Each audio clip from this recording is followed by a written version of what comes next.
he's got a lot of positives for a back end of the roster play. Yeah, but and now I can't believe I'm arguing against Greg Ward.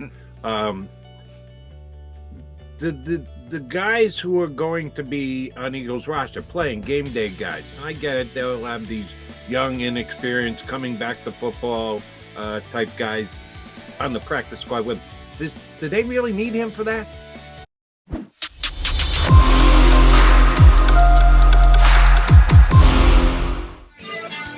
And good morning, Birds fans. We are counting down the weeks, nay, the days to the opening of Eagles training camp. It should be fun these next couple of weeks before we actually get to football. You got your Mac guys, Jody McDonald and John McMullen, ready to talk Eagles football with you today, tomorrow, the day after, every single day for the next 16 days before we get to Eagles training camp. Johnny Mac, how was your weekend?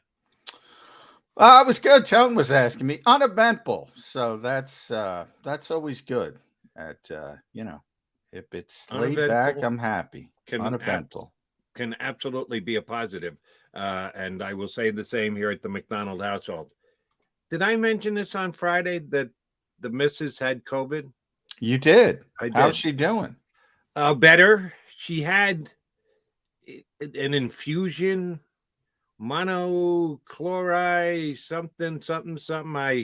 I should know these things, but I don't. But she called the doctor and they said, we can get you in for this infusion. You go and they put this that helps you like tamp down the effects of COVID. Doesn't cure it or anything, but it just lessens what you suffer from when you do have it. And she got it and she felt much better right away. And we're still keeping our distance here in the McDonald household, but I haven't gotten it yet. I feel fine, which I've been able to dodge the bullets. I've been crossing my fingers for years now. How many times again? I know repetitious here, but I was thinking about that. How many times do you think you've been tested? I was thinking I probably overestimated. We were talking about that Friday. I was thinking about it. I said I'm probably right about the 100 mark, 100 tests, maybe a little bit over, maybe a little bit under. But when you asked me right away, I was like, it's got to be over 200. Then I started doing the math. It just seems like over 200. So I think I'm more in the 95 to 105 range as I kind of knocked it out. I thought about it too long, Jody, to be honest. Fair enough. But you said at one point there was a period of time where you had to test every day. Yeah. Or close to it. Well, that'll add up pretty damn quick. Well, and that was the big first year of COVID where I had to get tested every day of camp, every single day.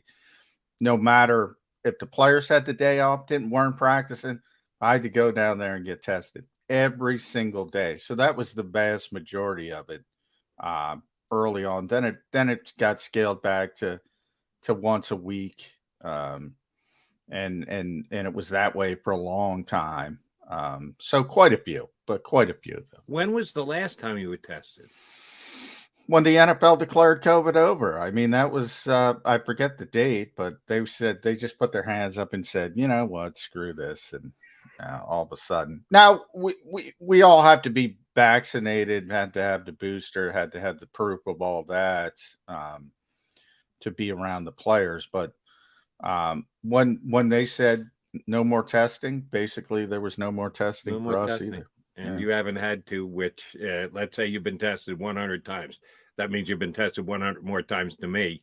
And my wife at one point on the weekend did say, you really should take a test just to be sure. I said, no. I'm with you, Jody. Can I say, for somebody who's been tested as much as it creates panic in people. Like, don't get me wrong. If you're not feeling well, by all means, go get tested. But if you're feeling fine, you say, Jody, but have I had it? To my knowledge, no. I might have had it. Some people have it and don't have symptoms. And you know what? If you don't have symptoms and you had it, go along with your merry life. Yeah. I mean, too much panic out there. That's what I advise people. And if I had to go out and be around other people, then I test myself. But since my wife tested positive last Friday, I haven't got anywhere. I haven't even left the damn house. Well, the I went and unfortunate part dropped is, off a book at the library. That's yeah, the extent of my leaving the house for the last 3 days. So I don't need to test. I feel fine. I'm not going to test. yeah. But yeah, my weekend was a weekend of inactivity, except for watching sports on TV, Philly stuff. Which, oh, by the way, COVID be a big story with them the next 24 to 48 hours because they got to go across the border into Canada. It's going to be a bunch of Phillies who are not vaccinated, who aren't going to be able to play. Yeah, I'll be talking about it on WIP the next 2 nights. A lot of golf. I watched the Scottish Open. We got the Open, British Open, coming up this week, which should be fun. No football, and I'm starting to get the thirst for it, hunger for it. No USF. Oh man, no USF football. What did I do this weekend? I found other sports to watch, but I also, starting last night after I finished up with my CBS show and this morning prepping for Birds 365 here, read a lot of football. Didn't watch any, but I read a lot of football. 3 of my favorite football columns and 2 of my favorite football columnists. Because one guy didn't actually write a column, but it was a very interesting column to read. Starting with John McMullen on JAKIB Sports. You're now going position by position, giving a little camp preview at each of the positions. You started on Friday and then Saturday and Sunday as well. You've hit the skill positions, quarterback first, followed by running back, wide receiver yesterday. Which was the hardest one to write? Which one did you? All right, I know exactly what I'm writing about this. I don't have to have any research next to me. I know exactly what I'm going to say about each of the position. Which one did you have to put more time and effort into, and why? That's a good question. Not many, because I know this team backwards and forward. I didn't say you had to put a lot of work in, but I'm sure you put more work into one than the other. As far as things, I guess receiver. Just because there's so many bodies and there's so much uncertainty behind the starters, so to speak. And by starters, I mean the top 3. And even with the third receiver, we've kind of talked about it with Quez Watkins versus Zach Pascal. I think that's going to be more Zach Pascal than people realize for a number of reasons. And one is positive, because I think the Eagles are going to be pretty good, and they're going to be leading in the fourth quarter a bunch, and they're going to try to run the football. And when they try to run the football, you're going to see more Zach Pascal in 11 personnel than Quez Watkins, and vice versa, which, I know people get excited about fantasy numbers, but maybe that's not what you want, because if you want to throw the ball, if you need to throw the ball, what's the logical conclusion there, Jody? You're probably behind. So you probably don't want to see as much Quez Watkins as you think you want to see as a fan. And then behind those 3 guys, there's just, who's it going to be? 4 guys. I mean, add Zach Pascal in the mix. Those 4 guys are locked in. Jalen Reagor, is he going to be here? We talked about that a little bit Friday. I'd like to see the Eagles move on for both their purposes, and to be honest, Jalen Reagor, because I think he needs the change of scenery. I think he's a change of scenery player. If he's here, he's going to be on the team. I don't think they're going to cut him. And some people have speculated they might cut him. I'm still in the camp that they're probably not going to cut him, Jody. But if he's not here for whatever reason, okay, who's that 5th receiver? Is it going to be your guy, Greg Ward? Is it going to be one of the young guys? The 16-man practice squad comes into it because you can get guys through waivers and put them and do it that way. So it's kind of interesting, the back end of the depth chart at wide receiver. So that probably is the more difficult one to forecast. And I was pleasantly surprised to see you say, if I had to pick one, it would be Greg Ward, which I didn't.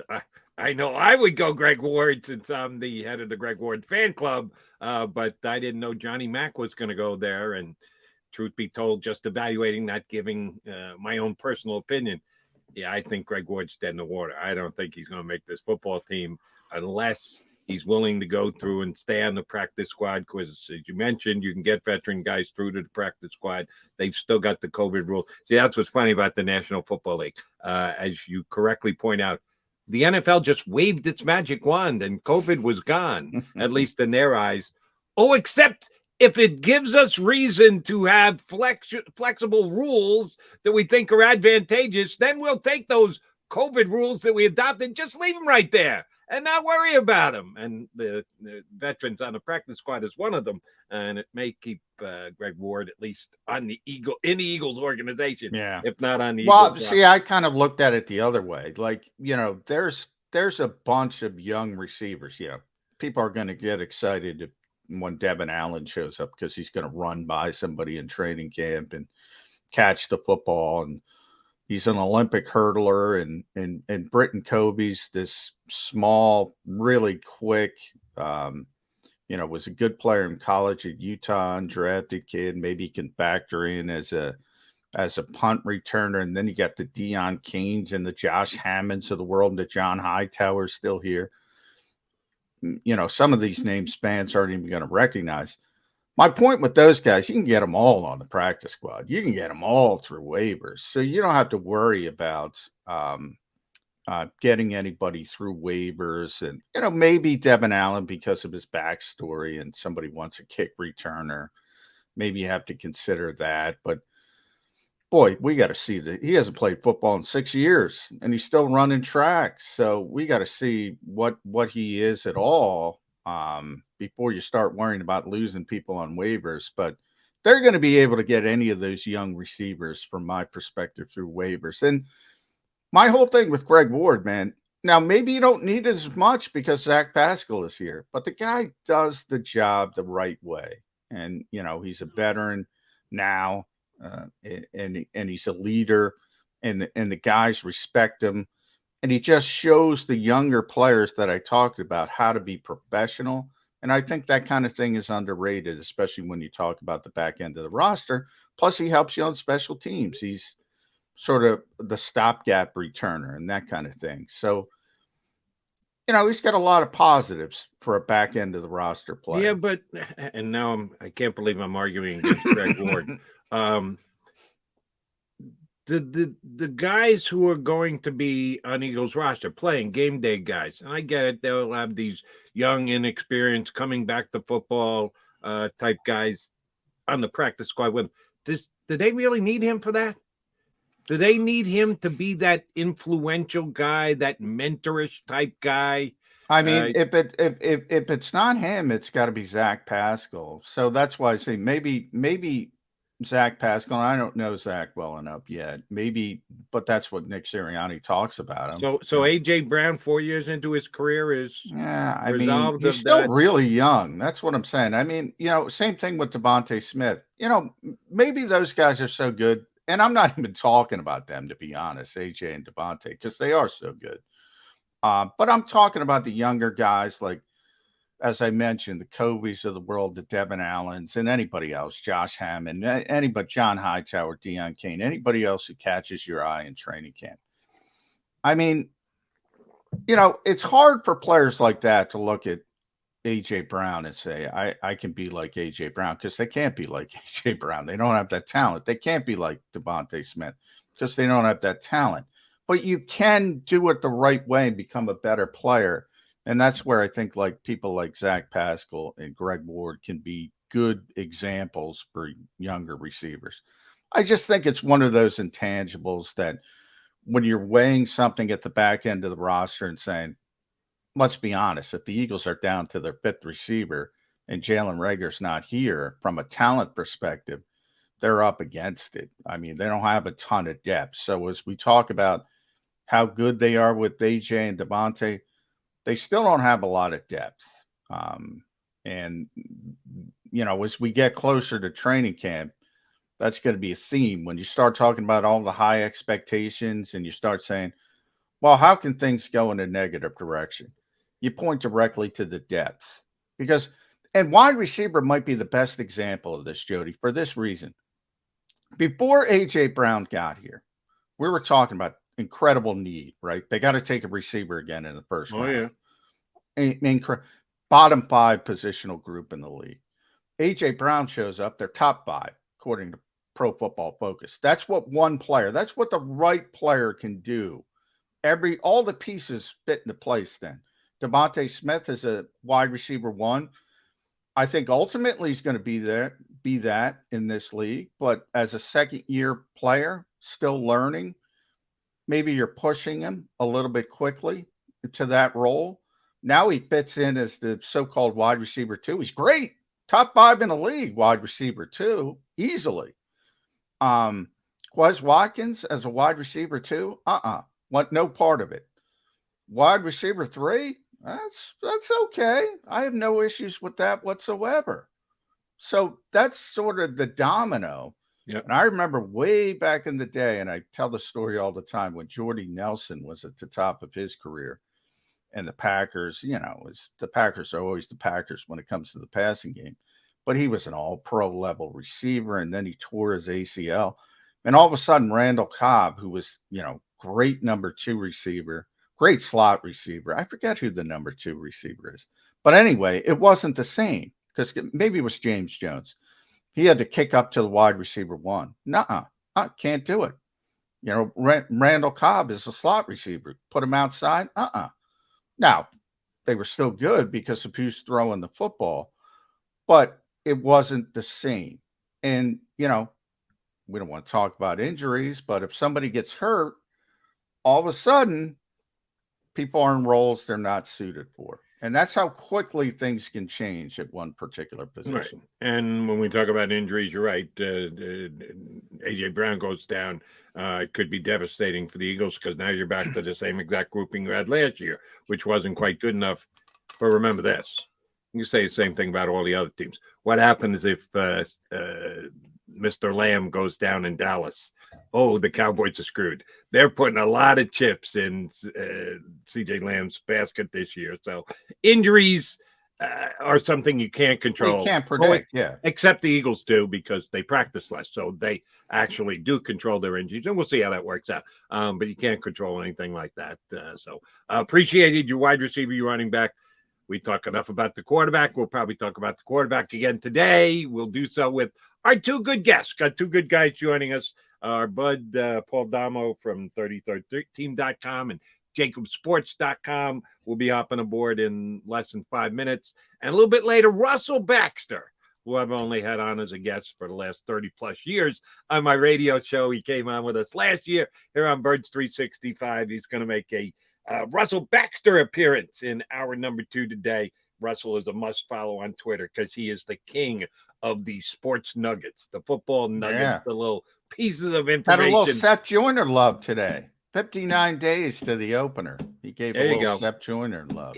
Russell's always counting it down, and he attaches it to a player and an Eagle guy. Not a bad move by him. Maybe I asked him to come on the show. I think it was Saturday. So, he might have been in an Eagle mood already. He did a couple players. He did Jack Ham. He did Luke Kuechly. He did, but Seth was in the group. So. Seth was in the group. Yeah. That's what we like to hear. All right. So Russell Baxter a little bit later. But first up, our buddy, the Hall of Fame voter here for Philadelphia, Paul Domwich, joins us next here on Birds 365.